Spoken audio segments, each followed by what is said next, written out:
So I thought I'd do a bit of a video on basically having three disabilities. So dyslexia, dyspraxia, or how to pronounce it properly, and color blindness, and what it's like sort of having these specific disabilities and living with them and growing up with them and sort of talking about them and sort of sharing my own experience of what it's like having these and how they affect day-to-day life. So starting off with, I'll talk about dyslexia, probably one of the most common things talked about, and a lot of people have it.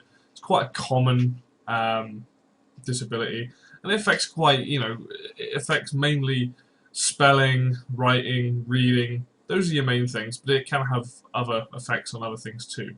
So for me, growing up with dyslexia had a real impact, like school, college, university, all these sort of things, and it's really interesting learning about dyslexia like much later on in my life and understanding it and getting my head around it, because as a young child, when you have something like dyslexia, you don't really understand why you don't, why you of all people aren't getting things in a written form, or why it takes so long to read things or understand things, and it can be very frustrating. But for me, growing up with it, it was very much a case of I couldn't spell a lot of things. I had a very hard time reading.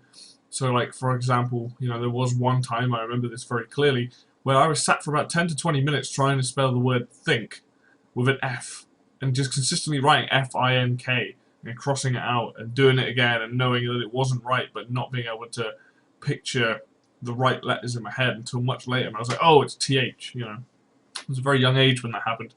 And, looking, with when you're trying to write stuff up, and in your head you have everything perfectly written out, like the exact sentences you want to do, where the full stops are, that everything's correct.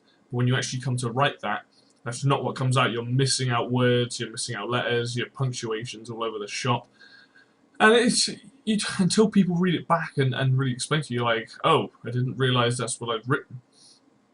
As a young child, that was very difficult to handle, because I was forever trying to do creative things and writing out thinking I had really good ideas, and only for it to be read back and realise it doesn't actually make any sense. So that's the sort of spelling side. The structure of writing was always a difficult thing. Interesting when it comes to reading. Reading is something I've still struggled with now.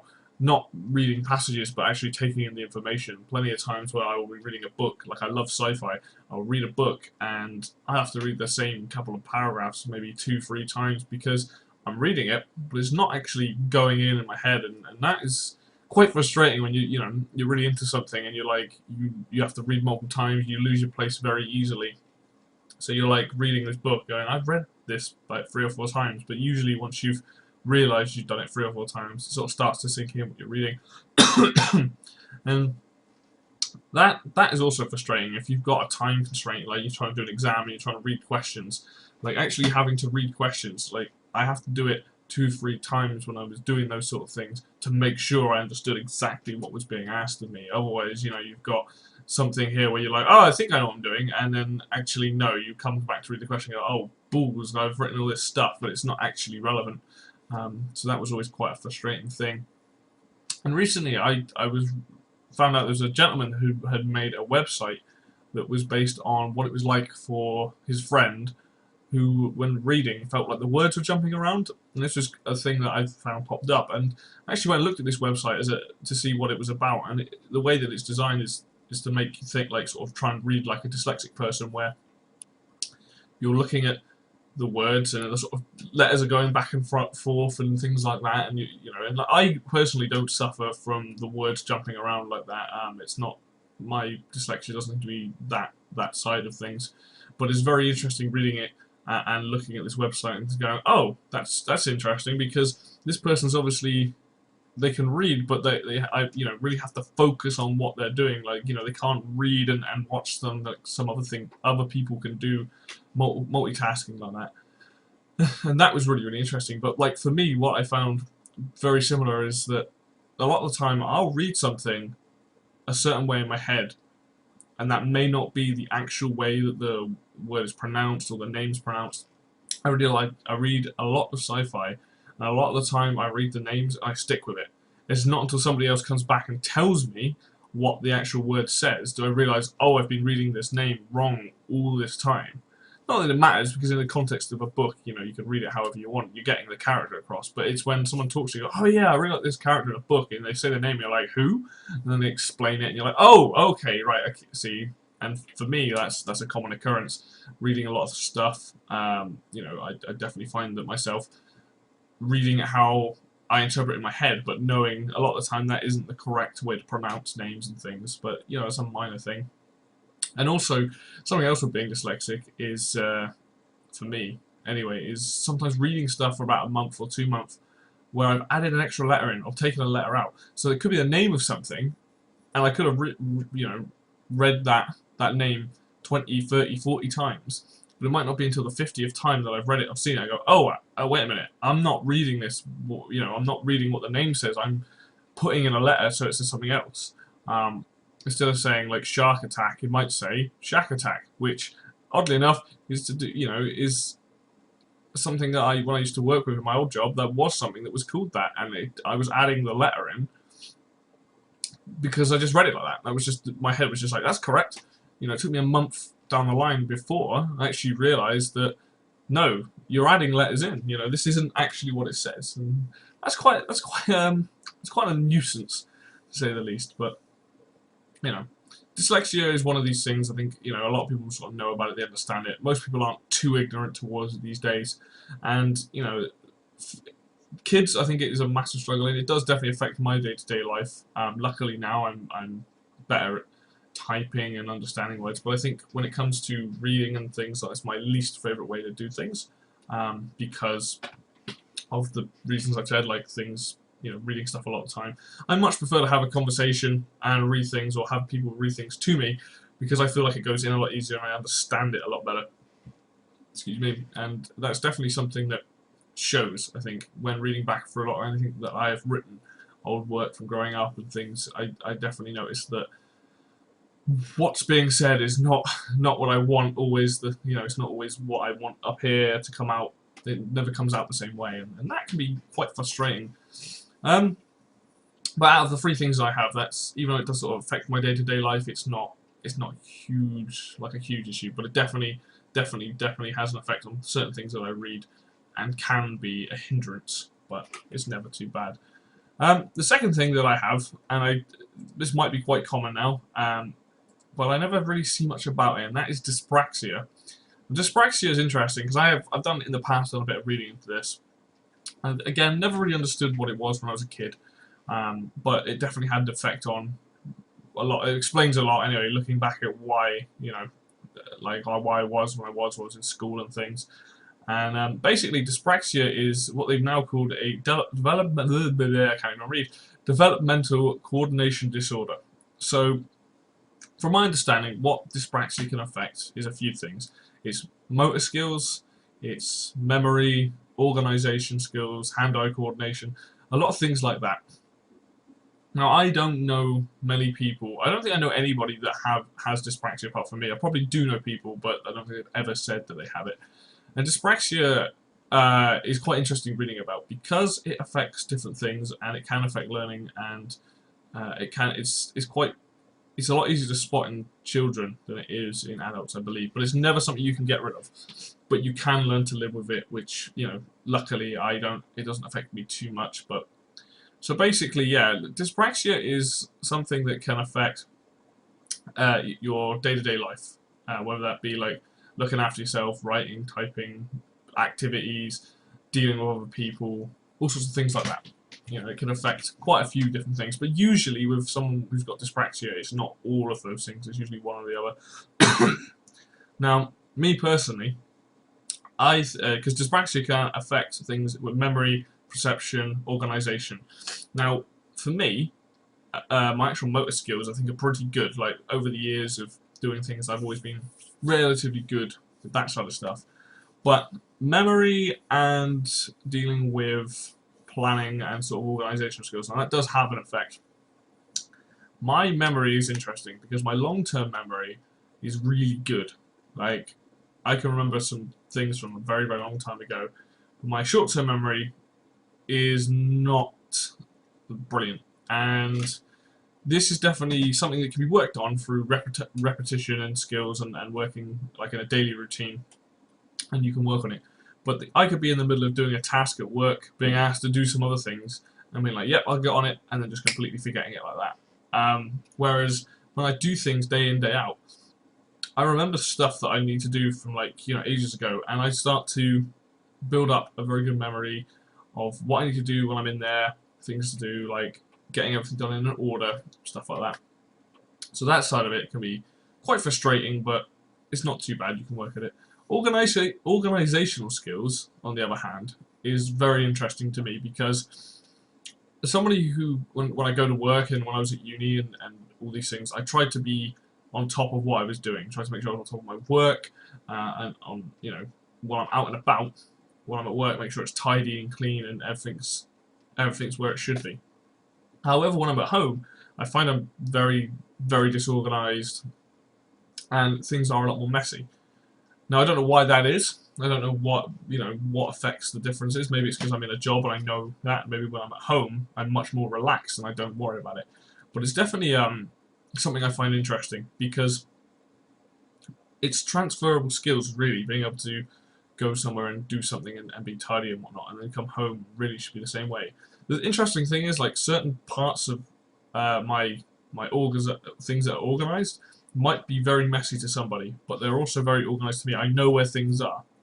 So I might have a stack of paper which could be a complete mess to someone, but I know exactly what order that's in, or I know what I'm looking for when I'm looking. I know everything important is in that stack, and it's it's quite an interesting thing. I mean, definitely in my job, I find that this is quite this thing affects me because a lot of the time I will tidy up stuff and I think it's tidy, and other people come along and they rearrange stuff. And that can be quite frustrating for someone who's like, well, I've just sorted this out. Why are you redoing what I'm doing? And that can be quite annoying and quite hard to deal with. And you start to get to a point where you start going, well, I'm obviously no point me doing this because everyone else is changing what I'm doing. And sometimes you need to just accept that as part of whatever you do. And sometimes you might be worth just letting people know because if it starts to affect you, and it can do. It's not the most fun thing to deal with. So, but dyspraxia is an interesting thing. I'd love to talk to people who have it because I am the only person who I know personally that has it, and I don't think I've ever spoke to anyone else about it. And it's it's interesting knowing whether they're more affected on the memory side or the motor skills side, or the other side of it, which is like the organisation things. And it's an interesting thing. Like, I don't really ever hear much about it as much as I would think. Maybe I'm just not. Maybe a lot more. It appears a lot more in kids now, and people pick up on it a lot more. And I'm not in that world, but it's definitely worth looking into if you're interested about it. I mean, one thing I have seen in the past where people have said to me, you're not, you can't blame, stop blaming being like unorganized and stuff on a thing. You're using it as an excuse. And while that could potentially be true, that's also not the smartest thing to say to someone who has something like dyspraxia and even dyslexia to some degree. It's like, it's not easy to deal with, and they can be very frustrating. I know in my younger life, in school and stuff, having both dyslexia and dyspraxia, I was very disruptive, and I didn't understand a lot of the stuff that was going on because I couldn't understand why I was struggling so much. It's not until much later in my life now where I know what these things are and how they affect me, where I actually do understand these things now. I'm like, oh, okay, that makes more sense, and this explains for this. Maybe there are some things there that I could, when I was younger, maybe I shouldn't have done it or not, but it does explain and help me understand why these things are how they are. And like, having dyslexia and dyspraxia is quite a horrible combination as a young child who, is really struggling to learn. And another thing is with dyspraxia, this might be dyslexia as well, where someone can tell me instructions and I understand them completely, and then I come to do it and then I freak out and I'm like, I need them to tell me through it. Sometimes I need to be walked through in things quite a few times before I'm 100% like doing repetition, maybe cashing up a till. Like, someone might explain it to me and be like, you can do this step, then this step, then this step. And I might get to like second step and I'll be like, I can't remember what I'm doing. You've literally told me 5 minutes ago and my mind's gone blank and I'm freaking out. And that happens. But luckily, these are things you can work on and get better at, and with help and time. As long as people are patient with you with these things, it's not too difficult to do. So lastly, the last thing that I have that I find kind of interesting is colour blindness. Now, colour blindness is an interesting thing to have. Apparently, it is about 1 in 12 men have it and 1 in 200 women have it. So it's not. It's a lot more common in men, and it's not the most common thing, but it does happen. And colour blindness is interesting because it comes in a few different forms. Some people can't see any colour, some people have just deficiencies, and the more common ones are just different types of deficiencies. The most common one of all is called red-green, I believe, and that basically means there are certain shades you can't see in colours. Now, colour blindness doesn't affect a huge amount. It never affected me, to my knowledge, a huge amount, but as a kid I very much got a lot of things wrong. I used to have pencils with the colours on them because I couldn't tell. Now, I personally got confused with sort of browns and greens, red and brown sometimes, and dark blue and purple, because to me dark blue and purple pencils looked identical. I could not tell the difference. And these days I find that most of the time I can tell what colour's which and whatnot, but I still occasionally might be like a reddy orange. I'm like, well, is it orange, is it red? I don't really know.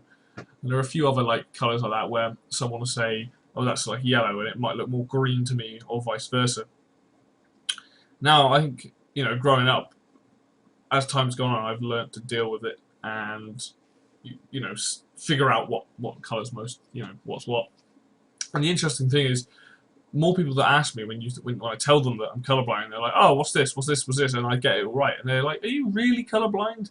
And it's like, well, it's a learning process. You learn over the years. You know, I've worked at it for so long. As a child, couldn't, you know, colouring everything in wrong. Didn't have a clue. But, you know, if I had directions going, oh, this is purple and this is green, I knew what I was doing. But actually having to, like, figure out stuff, and someone, here's a bunch of pencils, colour something in. I'm like, well, I know this is white and this is black, and this, I think this is blue. You know, and then getting everything else wrong, it's quite frustrating as a child, but, you know, it never felt like it truly affected too much. But this is the thing, is I have no idea how much of an impact this has had on myself, apart from knowing that I have it. And it's really interesting reading about it, because knowing there are other different types of colour blindness and people suffer from different things, and I feel like I'm quite lucky, because I feel like I can tell most things what colour they are. You know, like grass is green, sky is blue, kind of thing, and it makes it a lot easier to deal with.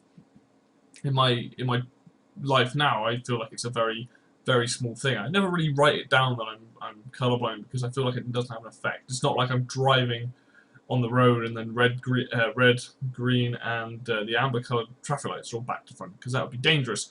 But generally speaking, it's not something that affects me too much. But in combination of having dyslexia, dyspraxia, and colourblindness, growing up with that is very difficult. Trying to learn like with those is very difficult, and it's interesting now, looking at where I am in my life, and seeing, you know, I've still got these things. Maybe they're quite mild in comparison to some people, because I know people that are dyslexic and they definitely suffer in a different way, or sometimes the same way as me, but it seems like a much more extreme level. You know, I feel like I got lucky, whereas I've got a bit of each of these, but none of them really affect me too much now. As a kid, absolutely, the most difficult thing to deal with, but I didn't know that at the time. But now, it's really interesting looking at, you know, where I am and the things I'm doing and seeing, oh, okay, right, this, I see where these can affect, I can see where I can improve personally, and, you know, I don't find them too much of a struggle anymore. It's interesting as well, with a lot of dyslexics and people like that, are really intelligent people. Like, just reading about it, like, really intelligent people that are great at creative sides, and they're very good at, like, discussions, and their heads are screwed on brilliantly. But because of these disabilities that affect their writing skills and maybe certain other parts of their life, with dyspraxia and things like that, like, it's really interesting seeing that. And when you talk to these people, you're like, wow, you're like they're an arty type person. They could be a photographer, they're a musician, you know, things like that. And like seeing that, incredible because none of this stuff affects intelligence. So you can probably get people that are on a spectrum that might struggle and be less intelligent but have these, and then somebody could be the most intelligent person you've ever met and still have these things.